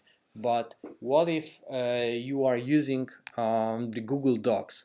So there is also a way to incorporate Surfer if your company is producing content within the Google Docs. The only thing you have to do is to install the Chrome extension that is still in beta testing but works really well. So if you are really willing to test it, you can let me know. I can share it with you. So let me show you how it looks for another editor. Actually, I prepared it for diet pills because when you hook the editor with the Google Docs, you cannot write in here anymore. to keep the progress in Google Docs. So when you click it, the regular Google Docs appear, and the thing is that it contains the sidebar. So it's working basically the same as regular Google Docs, but with the sidebar. And the only difference is that the user who want to see the sidebar, the user has to install the Chrome extension that I mentioned before. So for everyone else, it will be just like a regular Google Doc, while for the people that are about to write optimized content for you, it will be the Google Doc with Surfer. So you can even ask your client to do it this way. It's up to you, especially if it's like a technical content that the writers are not keen on writing it, then you can do it. What I wanted to show you in terms of this more popular term as diet pills is that we actually fetched the people also ask questions from Google if the diet pills are safe, it's the best thing to take for weight loss, blah blah blah. But there are additional questions that are also similar keywords where you can, just inspire your writer to use them as headings and answer those, or to use, like, write an article about the questions you were afraid to answer about the diet pills. You can use it for the FAQ schema input. Definitely it will be topically relevant. They are also a search terms, so pretty decent long tail traffic as well can be expected if you are going to rank on the main focus keyword. All right, so what else is there for the content editor? Of course, it's customizable. You can close those, open just the structure, open this. You can export guidelines to txt if you want to. It will look like, may I move it or not? Okay, it's just a txt file, whatever. It doesn't, it appeared on my second monitor and I'm not able to move it, so it doesn't matter really. So this is the content editor, really useful for outsourcing content. Your main benefits are that you produce the data-driven brief with all the terms to use, with the topics to cover, with questions to answer within a minute or 2 or 3 or maximum 5 minutes when it's really well customized. And then your writer find it really handy to have all those recommendations on the right side with the important terms to use, and they are calculated on the fly, so it's really easy and convenient way to get your content optimized by someone else, because there is nothing worse than getting a 10,000 words article and then sticking 100 keywords with a certain frequency after. It's really painful. I mean, I've been doing it and I really didn't like it. So I can imagine that you don't like it too. So yeah, that will be a big pain reliever for the content creation, outlining the content, and reviewing. Your Control F will be, won't be broken anymore. You'll be able to just take a look, see all green, okay, I'm fine, the content is good, I can publish it and go back to it later, since I know that it's already optimized for me. So that's one of the biggest advantages. And what I just wanted to mention in this for this Chrome extension is that we decided to go with the Chrome extension instead of add-on for the Google Docs, because it can be extended for other inputs. I saw it working with the WordPress input. I think it will be really beneficial for you if you could have this Surfer sidebar on the right side within your Gutenberg or other WordPress inputs. It may work with e-commerce engines as well. So this is why we decided to go with the Chrome extension, because it is just much more we can build more on the Chrome extension instead of building, let's say, WordPress specific plugin or Google Docs specific plugin add-on or whatever. So yeah, let's move on to the keyword research. What do we have here? We have like 20 plus countries in the keyword research. We are still missing the US, but the data is already there. I mean, we have it in the keyword server extension, but we don't have it in here. So you can expect that coming really soon. There are most of the European countries, Australia, Canada, UK. So you can inspire yourself even if you are in the US, which I will show you in a minute. So let me do something cool. Do I have any cool example in here? Okay, let's go with those diet pills maybe, since it's a really wide keyword. So I will show you how to niche down the diet pills to build a really good supplementary page that will be a great asset for the money page. So you start with something big. They are, of course, those similar keywords you know from the SERP analyzer. Here they have the SERP similarity, which is the percentage of overlapping pages in the top 20 plus the search volume. And the lower you go, the lower SERP similarity is. And if you are looking for, let's say, something, okay, we are looking for something cheap, okay? Weight loss pills cheap. So I can click on it and get similar keywords to this cheap weight loss pills. Actually, I didn't found too many examples of cheap weight loss tablets, but I can find some. So let's analyze against those two, and maybe we'll find something. Ha! Of course, I had better examples, but looks like it's, it always, like, if you're going live, then the example is just sucks. So let me move to something else. So I had this pretty cool idea about use of the how to fix keyword, but not as looking for a similar, since it is not the keyword itself, but with the having same terms. With having same terms, we are looking for keywords that include how to fix. So this way I can find something that is really frequently searched on how to fix. And as you can see here, the most searched how to fix thing is a zipper in the UK. So when I click on the how to fix a zipper, I can build a cluster of keywords that will be all about the fixing a zipper. So how to repair, how to fix zipper on a bag, how to fix separated zipper, split zipper, broken zipper, zipper slider, separated again, and research against them to get even more, like how to fix separating zipper that separates, how to fix a plastic zipper. So you see how niche down it is, how to fix a plastic zipper that separates. So 200 people searching for specifically for the plastic zipper.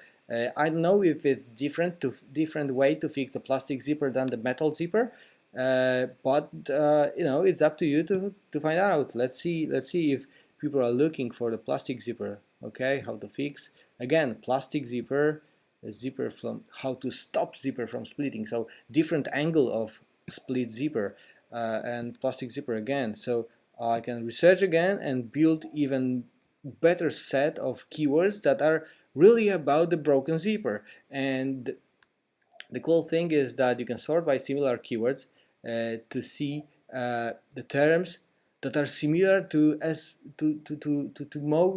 the highest number of other keywords. So they are like wide topics, and it is really cool to do it this way, to build a page about fixing the separated zipper uh, based on those recommendations. So we end up with the answer on how to repair a zipper, as, or actually with the search volume, global search volume. So how to fix a separated zipper. This is the most frequently searched term. So we can analyze it against it and go with another clustering, or we can take a keyword and create a content editor or SERP analyzer directly from here. We can export those terms with this export feature. So there is a plenty of ideas. Like if we scroll down, we'll find that people are looking for zipper repairs in specific elements, specific pieces, like the handbag zipper repair, trousers, backpacks, leather jacket, again leather jacket. So it looks like it's a niche on replacing zipper in leather jackets. I will clear it, and you see how deep I went with how to fix. I see that I can replace zipper in leather jacket in, let's say, 8 different keywords. So people are really looking for it, and you can go very detailed about replacing or fixing the zipper in the leather jacket. So that's the keyword research. The more the more keywords you put into multi-analysis, the more questions you will get. But actually, in this case, we found pretty a lot of questions that people are looking for in terms of broken zipper. So they are all related with the broken zipper on the leather jacket. So yeah, it's really similar to what you saw with similar keywords and questions. The difference is that you can do a multi-analysis with building a set of keywords that you are going to analyze against, and by that making the line of sight reach more keywords, more questions with this approach. Okay, so that's about the keyword research. I had a few tips and tricks for you, but I will just quickly mention it. What can I tell is that it is really a good idea to split the true density analysis into smaller pieces. Like if we have this custom URL added, then you can open the audit, fix a few errors, because like in this situation for Surfer, we definitely don't fit the barbecue niche. Then we are missing all of those. So you will have like to fix over 100 terms, and there's no way to do it with one byte. So split this task into smaller bytes, open audit, fix a few things, publish the page, hit the refresh button, and repeat. That will be the most convenient way of processing the true density right now. I wanted to show you also how you can find out if the load time issue is related to the page size or to the server. It will be really easy visible on this example. So I open the load time. Okay, I see the load times, and now I click on the time to first byte. And you see here in this situation, the load time is 6 seconds and the time to first byte is over 4 seconds. So definitely in this situation, the time to first byte is ruining the load time. Or similar situation is here. So this way you can find out that the server is guilty. But what if the time to first byte is okay, but the load time is high? Or like in this situation, load time is 7 seconds, time to first byte is pretty quick. Okay, I'm looking at the page size. I'm sorry. Time to first byte. Oh yeah, that example was really bad. So take a look at this. 9 seconds load time and 7 seconds time to first byte. I knew that something is wrong with this example.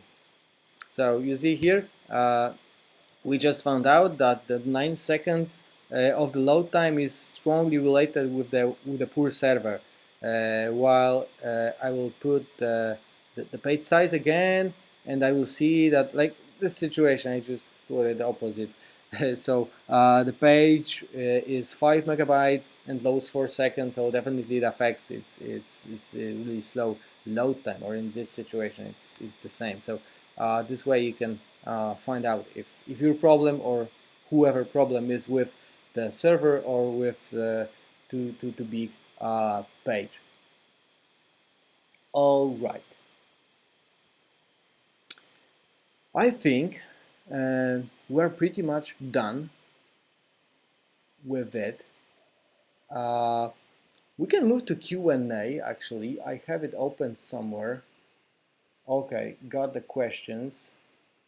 The first one. Okay, let me switch to where? I need to switch to. All right, I found it. Okay, so questions and answers. Writer marketplaces like Text Broker and others are hesitant to allow server SEO to be used. Okay, I can see the point because the server's briefs are really detailed, so probably this is why they are not eager to use server briefs. I don't know what will 2020 bring to server, but I feel like there is a pretty big niche to work on with delivering optimized content to the people. I hope that it's enough for this question. Repli Media. What is the use case to use and not use outside links? So especially for e-commerce, if you imagine a situation where your product name that you have listed on a category page includes an exact keyword that you are trying to optimize category for, and you end up, if you click the outside links, you end up, if you include anchors, you will end up with all of those 100 exacts included into analysis, while the only thing you want to optimize is the category description. So what I can tell is that the anchors are, I would say that they refer to the page that they point to. They are not like the part of the page that they are placed on, unless they are linking to yourself. I mean, not internally, but to exactly the same page. But it's a really different situation. Is there a way to filter out the domain that has the most of H1s for exact match keywords? Okay, we had this idea of having automated outliers filtering, but it may be a bit too much. I mean, automating too many things may end up with having no pages in the analysis. Like it may end up with excluding every single page because every single page will be outlying in some area. So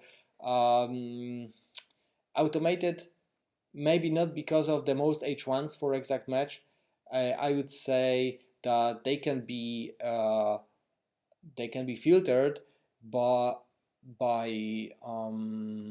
the traffic or ranked keywords, so we could filter out authority pages.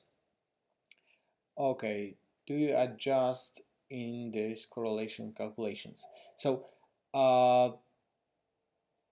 you can adjust the results and it will recalculate the correlation, but I'm not sure if I know what are you talking about, if about the skewness. So if you could mail me, maybe it's michil@serverseo.com, and that would be great. Maybe we could discuss it a little bit more. Okay, Lucian, are the backlinks using the follow attribute? They are all the backlinks, so no follow and do follow as well. And within the US crawl, we will make sure that we know if it's no follow, do follow, sponsored, or anything else. So not yet, but it will be there soon. It is really the next task after the NLP is done. Actually, I have the NLP on a staging server. I can show you after the Q&A. So it will be there. what do you do if you are number 3, only 1 and 2, leave yourself, you or out or in? So it's hard situation where you are a trendsetter already. So what I would do in a situation when you are already ranking number 3, so the only thing I would do is I would add missing terms from the true density. Even don't tweak the densities, just add what are you missing to make your content more comprehensive, to make your content like answering all the topics that people are looking for. Okay, no more questions. How much time will take to deliver complete optimization? Um, we don't plan to automatically produce those pages with AI. That's not the mission that we have, I guess. But I was thinking about it. I'm thinking about it pretty frequently, but I don't feel like it will be like included anytime soon or even ever. Uh,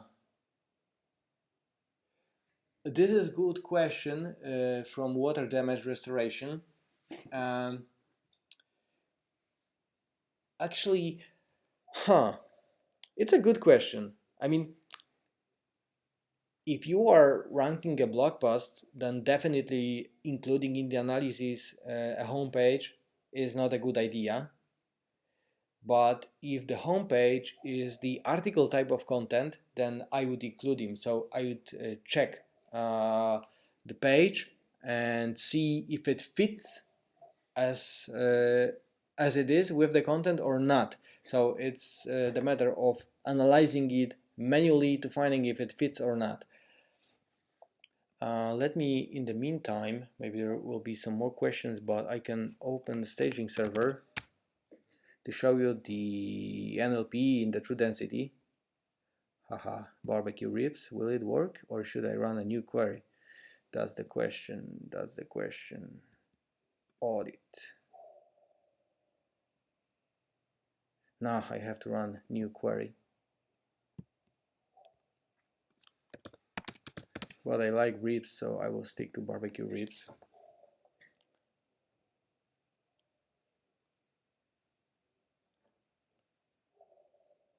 Good question from Bob.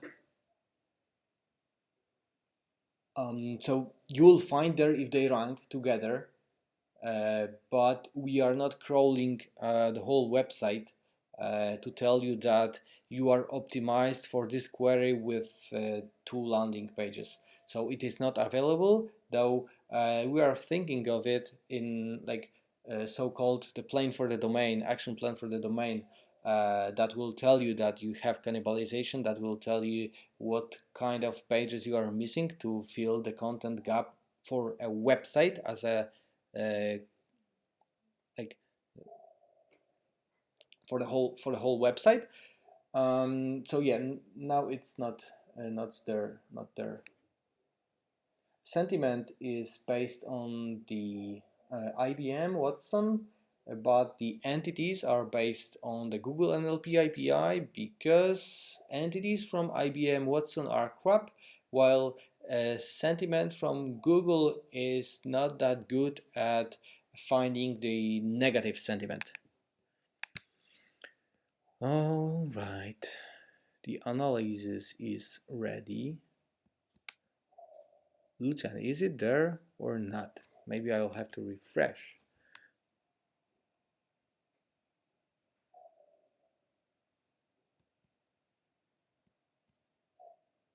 Where is the sentiment?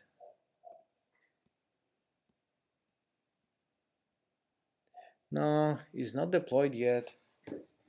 I'm really sorry, guys. I thought that it will be there, but as you can see, NLP phrases words. There are some labels, but they are empty. So yeah, we didn't manage to have it yet. Okay. Any other questions? So okay, body and check the messages on your phones. No, I didn't put the magic. Okay.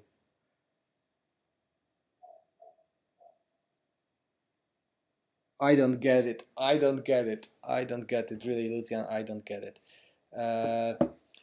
All right. The question about the body and the paragraph. So basically, server is analyzing the page structure based on the HTML. So the body is uh, everything within the open body tag and closed body tag, while the content in paragraphs are all the content within open p tag and closed p tag. So all the paragraphs are included in body, but there is another type of content that is included in body but not included in paragraphs in general. So like headings, image alts, they are not within paragraphs. So in terms of paragraphs, we can understand the content that is like the article type of content styled properly. I will try with this magic password. I don't know how it works, but I will try. 1 second. I hope to show you.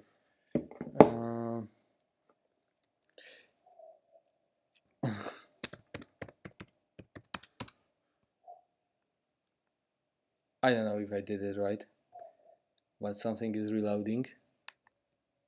Nah, I did it wrong.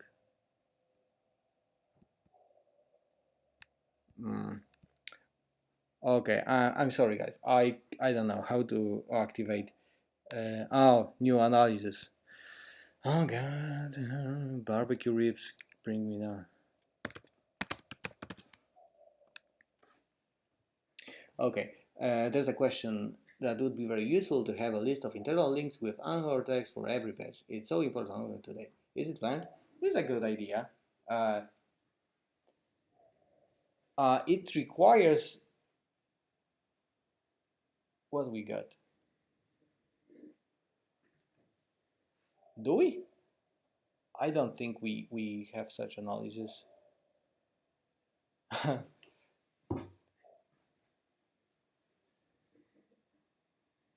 Yeah, I also like it. I mean, we may have it as a feature, but like for now we have only the amount of internal links, but anchors, actually that would be great to have. No lifetime discounts. From where do you get the search volume data? Okay, so it comes from data for SEO. It's a third-party data provider that support us with the search volume, the keywords, the SERPs, the SERPs for the analysis, not the SERPs for the real-time analysis in SERP Analyzer. So with the keyword, we also buy the SERP, and this is why we can do the similar keywords analysis. So every time you analyze, it is real time, but if you analyze for the similar keywords, it is the database is used. Okay, let's see if the magic password worked. I think it didn't, but oh yes, it's there. I didn't expect that really working. So NLP analysis, IBM Watson sentiment. It's done for the top 10, and looks like everyone is loving the barbecue ribs, except guy number 5 and the guy number 10.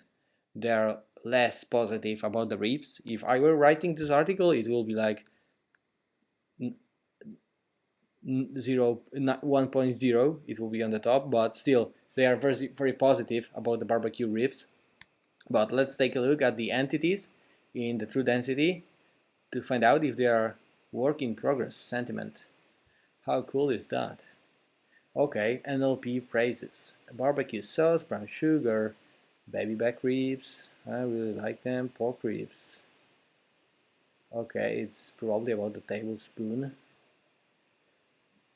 Okay, I'm seeing it for the very first time, and they look really well. Like the cayenne pepper, cool. Apple cider vinegar, great. So we have those NLP phrases that Google API brought us after analyzing the top 10 ranking pages. So they are sorted by the relevance by default, but they also have this salience score, which is kind of close to the relevance. The lower in terms of the relevance we go, the lower salience is. So they kind of match with each other. And as you can see here, the top 10 NLP phrases are really relevant to the topic. So they looks promising, really. Maybe those numbers are not necessarily there, but uh, I feel like they are really important in here. It is just a matter of testing which how to combine the NLP and what we have right now. What I can tell you is that the NLP phrases are richer. Like we found only 24 phrases, while the NLP found 57, which is a bit more, like twice as many. So we will be more detailed. So I feel like it's a good idea to have it, this NLP at the first glance, because really I'm seeing it for the first time on my laptop. So yeah, I didn't prepare myself for this. Um, let's take a look at something that will have a negative sentiment. I will go for buy Instagram followers. And this is the last thing that we are going to do today, definitely. Like the 2 hours cap is gone. We still have over 100 people watching live. I really love you guys that you know made it 2 hours with me. Uh, it's a lot. Appreciate that. Uh, so that's the last thing I want to check if my Instagram followers will have mixed sentiment or not.